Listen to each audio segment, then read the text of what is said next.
Also wir machen einfach Hand davor und dann können wir danach vertonen, was auch immer wir wollen. Ja, so. Wir verschieben unseren Kinostart. Schon wieder?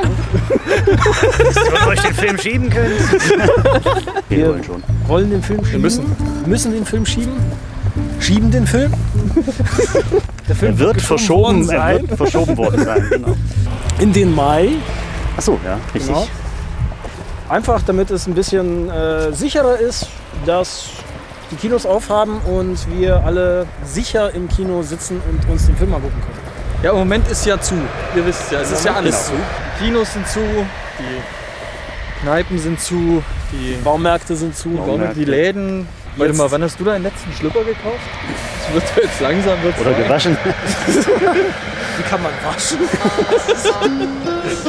so eine Einwegbox mit Papierbox. Warte mal, ich will auf das Start- und Ziel-Ding zoomen. Unser Ziel ist, dass wir am 13. Mai im Kino starten. 13. Mai. 13. Mai. Kann man sich eigentlich merken, oder? 1-3 Mai. 1-3 Mai. 1-3 Mai verplant im Start.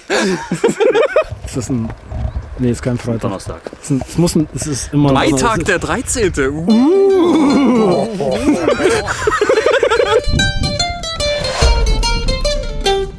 hat mein Helm auch endlich mal eine Funktion. Hier, es geregnet. Das